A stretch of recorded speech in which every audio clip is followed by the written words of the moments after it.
always been an advocate for the right to bear arms in America.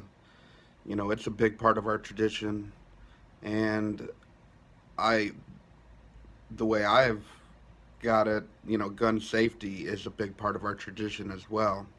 You know, my dad was a police officer and firearms instructor for over 20 years, and my entire life, since I was a very small child, he, at nauseum, repeated uh, gun safety, how to hold a gun, where to point the gun, never put your finger on the trigger, all these sort of things.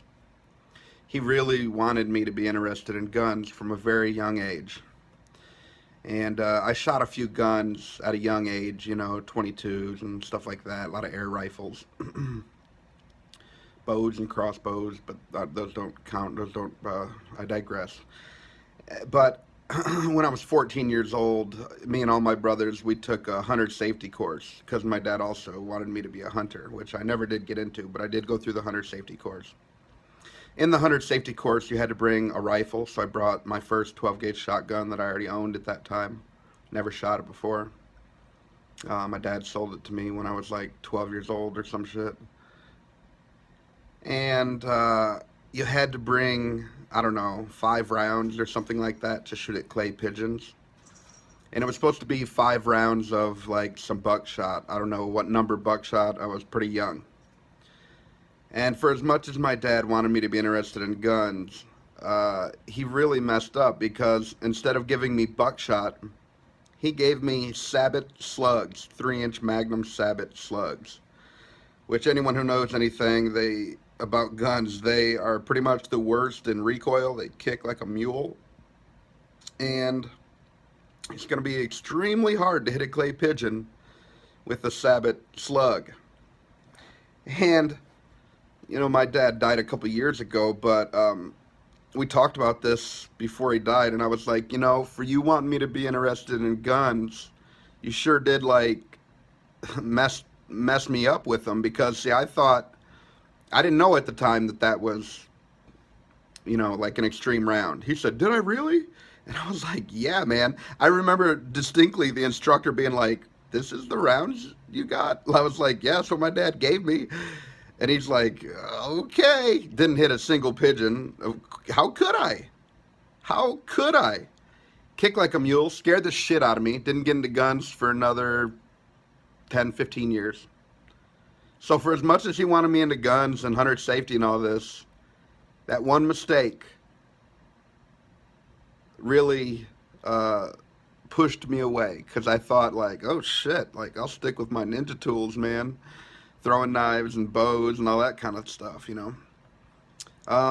It's a real goofy story, but it's kind of funny now looking back.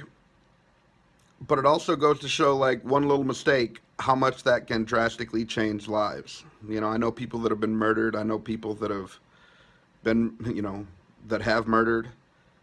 And one mistake changes people's lives forever. And that's why, as much as anyone should advocate for gun rights, we should also advocate for gun safety. I believe that it's imperative. If you don't know gun safety, then you shouldn't own a gun. Period.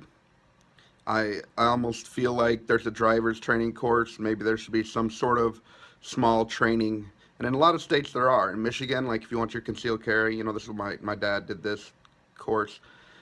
You have to take a bit of training. In Indiana, you don't have to.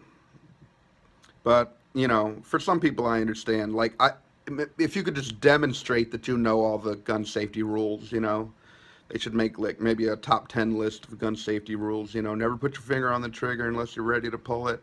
Always act as if the gun is fully loaded. Always point the barrel in a safe direction, usually in the ground or directly at the ground. These sorts of things. Never pull your firearm out unless your life is in danger, you know, these type of things. Um, if people could state those, well, then they at least have those memorized. Then they know, and that's safe.